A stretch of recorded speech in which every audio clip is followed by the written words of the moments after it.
नमस्कार, CSK news में आपका स्वागत है। दोस्तों, आज दिन भर की जो फटाफट ब्रेकिंग न्यूज निकल के आ रही है, आपको बता दें, नए थल सेना चीफ के बनते ही जम्मू कश्मीर में आतंकियों का सफाया शुरू। अनंतनाग में आतंकियों को और सुरक्षा बलों के बीच बड़ी मुठभेड़ में कई आतंकी ढेर।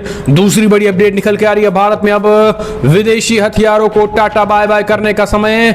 आत्मनिर्भर भारत पर जोर, स्वदेशी हथियारों का बजेगा डंका। रक्षा मंत्री राजनाथ का नया ऐलान। और बीच तीसरी बड़ी अपडेट, जम्मू कश्मीर में परिसीमन हुआ तो रोने लगा पाकिस्तान, बताया मुस्लिमों को कमजोर करने की साजिश। अब इस नए परिसीमन में आखिर पाकिस्तान के पेट में दर्द क्यों हो रहा, वो हम आपको बताएंगे। जो चौथी बड़ी अपडेट निकल के आई है दोस्तों, जहां योगी आदित्यनाथ सरकार को की पीठ थपथपाई है। इलाहाबाद हाईकोर्ट ने कहा लाउड स्पीकर जो उतारे जा रहे हैं वो बिल्कुल सही है, वो हम आपको बताएंगे। इस बीच प्रधानमंत्री नरेंद्र मोदी ने किया है बड़ा ऐलान, वो भी हम आपको बताएंगे। इस बीच बड़ी खबर निकल के आ रही, ज्ञान वापी मस्जिद विवाद के बीच पुलिस, यूपी पुलिस ने अपने घेरे में लिया पूरी ज्ञान वापी मस्जिद। बड़ी खबर, उपद्रवियों ने उपद्रव करने के बातें कही थी, तो एक एक करके बताएंगे। लेकिन उससे पहले छोटा सा निवेदन, अगर आपने चैनल को सब्सक्राइब नहीं किया तो पल पल के अपडेट के लिए चैनल को सब्सक्राइब करना ना भूले। और इस देश की इंडियन आर्मी पे अगर आपको भी गर्व है तो इस वीडियो को लाइक करके अपना समर्थन दर्ज करें। दरअसल पहली बड़ी अपडेट निकल के आ रही है, जम्मू कश्मीर में नए थल सेना चीफ बनने के बाद मनोज पांडे का तांडव शुरू। आतंकियों में जबरदस्त खौफ। आतंकियों ने कहा अब हमारे बुरे दिन शुरू हो चुके हैं। दरअसल आपको बता दें, इस वक्त की बड़ी खबर निकल के आ रही है, जम्मू कश्मीर में फिर से आतंकियों के छुपे होने की जानकारी मिली। सेना ने, सुरक्षा बलों ने ताबड़तोड़ सर्च ऑपरेशन चलाए, जिसमें आतंकियों और सुरक्षा बलों के बीच मुठभेड़ हुई है। आपको बता दें कि जब से प्रधानमंत्री मोदी दौरे से वापस आए और 30 अप्रैल के बाद जब से कमान संभाली है नए थल सेना chief, army chief Manoj Pande ने, तब से ही आतंकियों को चुन चुनकर सफाया का जो क्रम है वो दुगना तिगुना से चल गया है। यही कारण है कि अब आतंकियों का लगातार सफाया हो रहा है और पिछले 5 दिनों में एक भी सेना के जवान फिलहाल मारे नहीं गए हैं, लेकिन आतंकियों का सफाया लगातार जारी है। इनकी लिस्ट और मजबूत बन रही है और जो खास करके पुराने आतंकी हैं उनको भी टारगेट लिया जा रहा है। सबसे बड़ी बात यह है कि सुरक्षा बलों ने अब लगातार बॉर्डर सिक्योरिटी फोर्सेस भी अलर्ट हो चुकी हैं, खास करके एलओसी के इलाके में घुसपैठ कैसे रोकी जाए, आतंकियों को चुन चुन के ढेर कैसे किया जाए। सबसे बड़ी बात सुरंग और ड्रोन, ये 2 चीजें, क्योंकि दोस्तों थल सेना बीएसएफ ने पूरी तरीके से सीमा पर मुस्तैदी है, तो जमीन से तो आ नहीं पा रहे, अब जमीन के नीचे से आना चाह रहे हैं या तो ड्रोन के जरिए, और इसी को रोकने के लिए सेना लगातार तैयारी कर रही है। आपको बता दें, अग्रिम चौकियों का लगातार थल सेना चीफ दौरा भी कर रहे हैं और आतंकियों के खात्मे का पूरा ब्लूप्रिंट तैयार हो गया है। लद्दाख से लेकर के जम्मू कश्मीर तक थल सेना चीफ ने आतंकियों को घुटने पर लाने की तैयारी लगभग पूरी कर दी है और आने वाले समय में इसका बड़ा ऑपरेशन भी शुरू होने वाला है। इसी को देखते हुए कई जो खास करके जमीन के नीचे सुरंगें वो मिली हुई हैं, बीएसएफ ने उनको अपने कब्जे में लेकर लगातार जांच जारी है। हम चलते हैं और अपडेट लेते हैं। रक्षा जरूरतों के लिए ज्यादा दिन तक दूसरों पर निर्भर नहीं रहेंगे हम, आत्मनिर्भर भारत का डंका। रक्षा क्षेत्र में स्वदेशी हथियारों का डंका बज रहा है। रूस यूक्रेन युद्ध के बीच रक्षा मंत्री राजनाथ सिंह का नया ऐलान। रक्षा मंत्री राजनाथ सिंह ने कहा है कि भारत सुरक्षा के मामलों में लंबे समय तक आयात पर निर्भर नहीं रह सकता है और उन्होंने कहा है कि अब वक्त आ गया है कि हम न सिर्फ खुद को अपनी ज़रूरतें पूरी करने के लिए सक्षम बनाएं, बल्कि अपनी स्वतंत्रता की रक्षा भी करें। और उन्होंने कहा है कि हाल ही के टकरावों से साफ कर दिया गया है कि न सिर्फ डिफेंस सप्लाई में बल्कि राष्ट्रहित के लिए किए जाने वाले व्यापारिक सौदे में भी तनाव पैदा होता है। और उन्होंने कहा है कि अपनी रक्षा ज़रूरतों के लिए मॉस्को पर निर्भर है और इस वजह से यूक्रेन के साथ रूस के युद्ध के चलते भारत पश्चिमी देशों के साथ तनावपूर्ण स्थिति में आ गया था। और उन्होंने कहा है कि पश्चिमी देश चाहते हैं कि भारत युद्ध के खिलाफ खड़ा हो और रूस की निंदा करे। रक्षा मंत्री राजनाथ सिंह ने साफ उन्होंने स्पष्ट तरीके से कहा है कि देश की सुरक्षा के लिए हम प्रौद्योगिकी विकास और मानव संसाधन प्रबंधन कर रहे हैं, जिनमें हम आंतरिक निर्देशित हमले और आंतरिक संपत्तियों की भी रक्षा कर सकें। इतना ही नहीं, उन्होंने कहा है कि हम आत्मनिर्भर भारत के साथ साथ इंडियन आर्मी को पूरी स्वदेशीकरण से लैस कर रहे हैं। यानी स्वदेशी हथियारों का खास करके डंका होगा। और ये बड़ी खबर निकल के आई है, जहां पर आपको बता दें रक्षा मंत्री ने स्पष्ट कहा कि आगामी कुछ सालों में, जी हाँ, आगामी कुछ सालों में आत्मनिर्भर भारत का इस कदर काम चल रहा है, आगामी कुछ समय में हम मिसाइलों से लेकर फाइटर जेट तक दूसरे देशों को निर्यात करेंगे। यानी मोदी सरकार में ऐसी सिचुएशन आने वाली है कि हम फ्रांस, अमेरिका और रूस से हथियार खरीदेंगे नहीं, बल्कि हमारे पास इतने हथियार बनने शुरू हो जाएंगे कि हम दूसरे देशों को सप्लाई करेंगे, उससे भी पैसा कमाएंगे। तो ये है मोदी सरकार का आत्मनिर्भर का डंका। हम चलते हैं और अपडेट लेते हैं। भारत ने यूएनएससी में यूक्रेन युद्ध से खड़े हुए फुट और ऊर्जा सुरक्षा चुनौतियों का उठाया मुद्दा, कहा विकासशील देशों पर सीधा सीधा पड़ेगा असर। संयुक्त राष्ट्र सुरक्षा परिषद में गुरुवार को भारत ने यूक्रेन में चल रहे युद्ध के परिणाम स्वरूप उभरती खाद्य और ऊर्जा सुरक्षा चुनौतियों पर प्रकाश डाला है। इस दौरान यूक्रेन पर यूएनएससी ब्रीफिंग में बोलते हुए संयुक्त राष्ट्र में भारत के स्थायी प्रतिनिधि टी.एस. त्रिमूर्ति ने कहा है कि संघर्ष व्यापक क्षेत्रीय और वैश्विक भावनाओं के साथ अस्थिर प्रभाव डाल रहा है। त्रिमूर्ति ने कहा है कि तेल की कीमतें आसमान छू रही हैं और खाद्यान्न की फर्टिलाइजर की कमी हो रही है। इसका वैश्विक, दक्षिणी और विकासशील देशों पर प्रतिकूल प्रभाव पड़ रहा है। त्रिमूर्ति ने आगे कहा है कि संघर्ष से उत्पन्न खाद्य सुरक्षा चुनौतियों के लिए हम उन्हें बाधाओं से परे जाकर सोचना होगा जो हमें वर्तमान में बांधती है। ऊर्जा सुरक्षा समान रूप से एक गंभीर चिंता है और सामूहिक प्रयासों के माध्यम से देखने की जरूरत भी। त्रिमूर्ति ने यूक्रेन में जारी युद्ध को पूरी तरीके से खत्म होने के लिए बातचीत और कूटनीति के मार्ग को एकमात्र रास्ता अपनाने के लिए कहा है। हम चलते हैं और अपडेट लेते हैं दोस्तों। जम्मू कश्मीर में परिसीमन पर भड़का पाकिस्तान, बताया मुस्लिमों को कमजोर करने की साजिश। दरअसल जम्मू कश्मीर में भारत के परिसीमन कराए जाने पर पाकिस्तान आग बबूला हो गया। पाकिस्तान के विदेश मंत्रालय ने भारत के प्रभावी राजदूत को तलब करके परिसीमन पर आपत्ति दर्ज कराई है। पाकिस्तान सरकार ने कहा है कि वो भारत के कश्मीर परिसीमन आयोग की रिपोर्ट को खारिज करता है। पाकिस्तान ने दावा किया है कि इन आयोग का उद्देश्य कश्मीर में मुस्लिमों को नागरिकों से वंचित करना और उन्हें कमजोर करना है। पाकिस्तान ने यह कहा है कि हास्यास्पद है और दावा किया है कि कश्मीर में राजनीतिक दलों ने परिसीमन आयोग की रिपोर्ट को खारिज कर दिया है। पाकिस्तानी विदेश मंत्रालय ने कहा है कि इस प्रयास के जरिए 5 अगस्त 2019 को उठाए गए अपने कदम को केवल वैधानिक आधार देना चाहता है। तो ये एक बड़ी खबर निकल के आ रही है दोस्तों। कश्मीर में परिसीमन पर पाकिस्तान आग बबूला हो गया है और नया बात कर रहा है। हालांकि आपको बता दें इस परिसीमन से इनकी आग बबूला होने का कारण भी है और ये होते रहेंगे, जलते भुनते रहेंगे। हम चलते हैं और अपडेट लेते हैं दोस्तों। बड़ी खबर निकल के आ रही है, आपको बता दें मुख्यमंत्री योगी आदित्यनाथ के फैसले को मिला हाईकोर्ट का समर्थन, कहा लाउड स्पीकर नहीं है कोई मौलिक अधिकार, ना तो है इस्लाम का हिस्सा, तो फिर ये भोंपू क्यों। उत्तर प्रदेश के धार्मिक स्थलों से लाउड स्पीकर हटाने की योगी आदित्यनाथ सरकार की मुहिम को इलाहाबाद हाई कोर्ट का समर्थन मिल गया है। इलाहाबाद हाई कोर्ट ने अपने फैसले में कहा है कि लाउड स्पीकर पर अजान मौलिक अधिकार नहीं है। असल में आपको बता दें हाई कोर्ट में बदायूं के एक मौलवी की याचिका दायर की गई थी और कहा था कि कोर्ट बदायूं प्रशासन को लाउड स्पीकर लगाने की अनुमति दे, लेकिन कोर्ट ने याचिकाकर्ता को खारिज कर दिया है। फिलहाल हाईकोर्ट का यह फैसला ऐसे समय में आया है जब योगी सरकार के आदेश पर यूपी में धार्मिक स्थलों में 1 लाख से ज़्यादा लाउड स्पीकर हटाए जा चुके हैं और इनमें से ज़्यादा की आवाज़ को भी कम कर दिया गया है। जानकारी के मुताबिक बदायूं की नूरी मस्जिद के मुतब्बली इरफान की ओर से हाईकोर्ट में याचिका दाखिल की गई थी, लेकिन इस याचिका को जस्टिस विवेक कुमार बिड़ला और जस्टिस विकास कुमार की बेंच खारिज कर दिया है। इरफान ने एसडीएम तहसील विसोली में आवेदन देकर अजान के लिए लाउड स्पीकर लगाने की अनुमति मांगी थी। एसडीएम ने इसे खारिज कर दिया है और जिसके बाद इरफान ने हाईकोर्ट का दरवाजा खटखटाया था, लेकिन अब वहाँ भी इस मामले को खारिज किया जा चुका है और हाईकोर्ट ने बाकायदा इसे मौलिक अधिकार के खिलाफ बताया। उन्होंने कहा कि कोई मौलिक अधिकार नहीं है जो आप इसे बजाएंगे, ना तो इस्लाम का हिस्सा है, आप शांतिपूर्ण तरीके से पूजा पाठ करिए।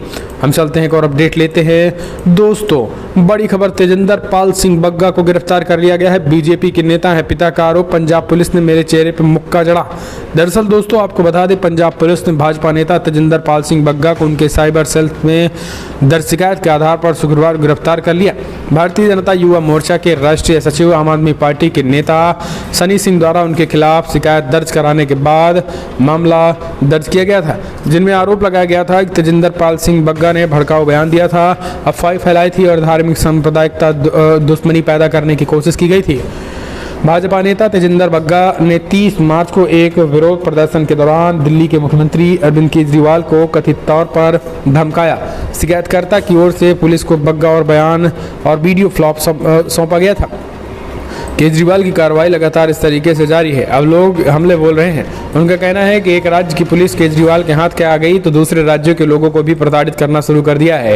ये केजरीवाल की असल सच्चाई है। अगर इनके हाथों में देश चला गया तो देश के लोगों को बोलने की पूरी आज़ादी भी खत्म हो जाएगी। अपने आप को लोकतंत्र का मसीहा बताने वाले केजरीवाल की पोल फिलहाल खुलती दिखाई दे रही है। पंजाब यानी एक ही जिले की एक ही राज्य की पुलिस मिली और अब दूसरे राज्य के लोगों को परेशान करना शुरू कर दिया है।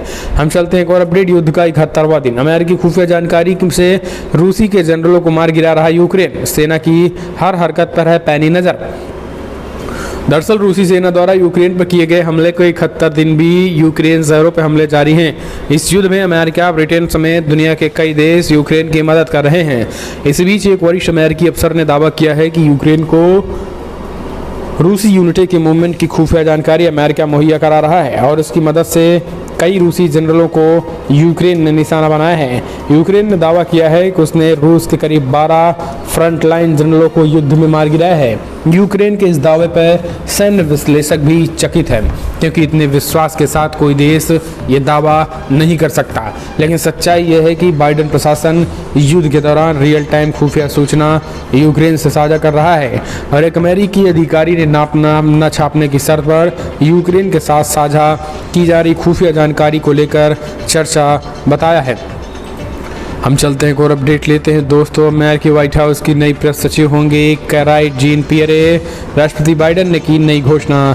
दरअसल अमेरिकी राष्ट्रपति जो बाइडेन ने गुरुवार को व्हाइट हाउस की नई प्रेस सचिव के रूप में कैराइन जीन पियरे के नाम की घोषणा कर दी। जनसंख्या का अंतिम दिन 13 मई को होगा। इसके बाद पियरे प्रेस सचिव की भूमिका निभाएंगे। फिलहाल वो साकी की सहायता के रूप में भी काम करेंगे। राष्ट्रपति जो बाइडेन ने यह घोषणा करते हुए कहा है कि गर्व हो रहा है। कैराइन जीन पियरे अगले व्हाइट हाउस प्रेस सचिव के रूप में काम करेंगे। हम चलते हैं और अपडेट लेते हैं। तो दोस्तों बड़ी खबर निकल के आ रही है। लगातार जो ही सिचुएशन खराब हो रही है उसको देखते हुए अब चाइना ने की है श्रीलंका की मदद। श्रीलंका में हालात बेहद खराब। 19,000 करोड़ की चीन ने की थी मदद, अभी तक नहीं मिला। 150 रुपये लीटर बिक रहा दूध। दरअसल आपको बता दें श्रीलंका में हालात बद से बदतर होते जा रहे हैं, लेकिन अब श्रीलंका की सरकार का चीन पर गुस्सा फूट पड़ा है। दरअसल आपको बता दें वो इसलिए क्योंकि श्रीलंका को चाइना ने मदद का भरोसा दिया था, लेकिन अभी तक कोई मदद नहीं मिल पाई है और मदद ना मिलने की वजह से अब उन पर बड़ा हमला बोल दिया है। आपको बता दें गिरती अर्थव्यवस्था के बीच पाकिस्तान में भी महंगाई चरम पर है, जिसमें आम जनता को रोजमर्रा की जरूरी चीजें भी भारी कीमत पे चुकानी पड़ रही हैं। गौरतलब है कि पिछले लगभग 70 सालों में पाकिस्तान में महंगाई अपने रिकॉर्ड स्तर पर है और आज कल 150 से 200 रुपये में दूध बिक रहा है। श्रीलंका का यह हालात हो चुका है। चाइना ने श्रीलंका की अभी तक कोई भी मदद नहीं की है, जैसा कि वो लगातार कह रहे थे। हम चलते हैं और अपडेट लेते हैं दोस्तों। ज्ञानवापी मस्जिद में आपको बता दें यूपी पुलिस ने लिया अपने कब्जे में वीडियोग्राफी शुरू। दरअसल आपको बता दें वाराणसी की ज्ञानवापी मस्जिद और श्रृंगार गौरी विवाद में आज अधिवक्ता कमिश्नर अजय कुमार मिश्र के देखरेख में वीडियोग्राफी हो रही है। आपको बता दें कोर्ट के आदेश के बाद श्रृंगार गौरी और अन्य गिरोहों की वीडियोग्राफी मामले को लेकर वाराणसी प्रशासन जबरदस्त दबाव में है।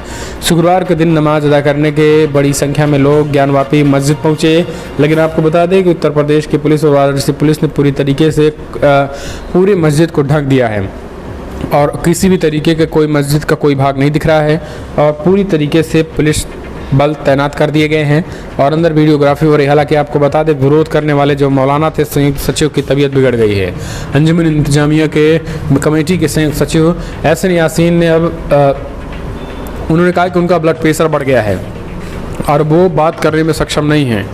एहसन यासीन ने इस सर्वे की प्रक्रिया का विरोध करने का ऐलान किया था, यानी उन्होंने कहा कि वीडियोग्राफी मस्जिद में नहीं होगी। आज 1 लोग घुसेंगे, कल 2 लोग घुसेंगे, परसों से मीडिया घुसना शुरू कर देगा और इस तरीके से उन्होंने तर्क देते हुए विरोध किया था। हालांकि उत्तर प्रदेश में योगी आदित्यनाथ की सरकार है और सीएम योगी आदित्यनाथ ने कहा कोर्ट का अक्षरशः पालन हम कराएंगे और वीडियोग्राफी भी कराएंगे। वीडियोग्राफी कराए जाने में अगर जो भी आता है उनको कैसे निपटाना है ये भी हमें अच्छी तरीके से आता है।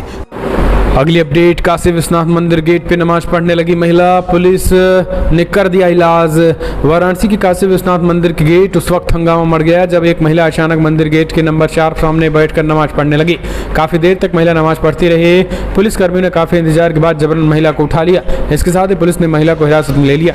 इस दौरान किसी ने इनका विरोध नहीं किया। आपको बता दें माहौल शांतिपूर्ण रहा, लेकिन काशी विश्वनाथ मंदिर गेट के नंबर 4 के बाहर नमाज पढ़ रही मुस्लिम महिला का नाम आयशा बताया और वाराणसी के जैतापुर थाना क्षेत्र के रहने वाली है। उनको थाना चौक पुलिस ने विश्वनाथ मंदिर के बाहर नमाज पढ़ने को लेकर हिरासत में ले लिया और पुलिस द्वारा बताया जा रहा है कि उपरोक्त महिला मानसिक रूप से अस्वस्थ बताया है। हम चलते हैं एक और अपडेट। पश्चिम बंगाल में बीजेपी नेता की हुई हत्या, कार्यकर्ता की। अमित शाह ने रद्द की अपने सारे स्वागत कार्यक्रम, कार्यकर्ता के घर जाने का किया ऐलान, ममता बनर्जी को दी धमकी। केंद्रीय गृह मंत्री अमित शाह के पश्चिम बंगाल दौरे के बीच कोलकाता में भाजपा कार्यकर्ता का शव मिलना है। जानकारी के मुताबिक फांसी के फंदे से लटका हुआ उनका शव बरामद किया गया है।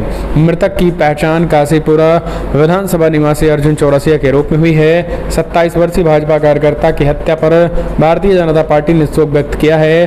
पार्टी की ओर से बयान जारी कर बताया गया है कोलकाता में अमित शाह के स्वागत समारोह के सभी कार्यक्रमों को रद्द कर दिया गया। केंद्रीय गृह मंत्री अमित शाह ने 2 दिवसीय बंगाल दौरे पर वो पश्चिम बंगाल में रैलियां कर रहे हैं और टीएमसी व ममता बनर्जी पर निशाना साध रहे हैं। गुरुवार को सिलीगुड़ी दौरे के दौरान CAA लागू करने का ऐलान कर दिया था और जिस तरीके से हत्याएं हो रही हैं उस पर भी गृह मंत्री अमित शाह काफी गुस्से में दिखाई दिए। हम चलते हैं और अपडेट लेते हैं। बड़ी खबर, तेजिंदर पाल सिंह बग्गा को पंजाब पुलिस ने गिरफ्तार किया था, लेकिन हरियाणा में ही हरियाणा पुलिस ने किया गिरफ्तार। हरियाणा के गृह मंत्री अनिल विज ने कहा पंजाब नहीं दिल्ली पुलिस को सौंपेंगे बग्गा को। बड़ी खबर निकल के आ रही है, आपको बता दें तेजिंदर बग्गा की गिरफ्तारी पर सियासी पारा चढ़ा। फिलहाल तेजिंदर बग्गा को कुरुक्षेत्र के एक थाने में रखा गया। वहाँ हरियाणा पुलिस दिल्ली पुलिस का इंतजार कर रही है। दरअसल दिल्ली पुलिस के कहने पर हरियाणा ने पंजाब पुलिस के काफिले को रोक लिया था और ये काफिला बग्गा को लेकर पंजाब के मोहाली जा रहा था। पंजाब पुलिस पर दिल्ली में अपहरण के FIR दर्ज की गई है। तेजिंदर बग्गा को मोहाली जिला अदालत में आज 1 बजे पेश किया जाना था, लेकिन उनको पुलिस वहां लेकर नहीं पहुंच पाई। मोहाली पुलिस ने तेजिंदर के खिलाफ साइबर सेल में मामला दर्ज किया था और इसी मामले में उनकी गिरफ्तारी हुई थी। मामले पर राजनीति जमकर हो रही है और बीजेपी नेताओं ने पंजाब की भगवंत मान सरकार को घेरा है। आपको बता दें पंजाब पुलिस के काफिले को हरियाणा पुलिस द्वारा रोके जाने के बाद अब मोहाली जिले के पुलिस प्रमुख ने विरोध किया और उन्होंने कुरुक्षेत्र के पुलिस प्रमुख को पत्र लिखा जिनमें कहा गया है कि बग्गा को ला रही पुलिस टीम को इस तरीके से रोकना गैर कानूनी तरीके से हिरासत में लेना और आपराधिक न्याय प्रणाली में गतिरोध पैदा करने के बराबर है। तो ये एक बड़ी खबर निकल के आई है दोस्तों, तेजिंदर बग्गा केस में नया ट्विस्ट आया है। एक और अपडेट, शाहीन बाग और जामिया इलाके में एनसीबी की ताबड़तोड़ रेड ने 350 करोड़ की हेरोइन जब्त की है।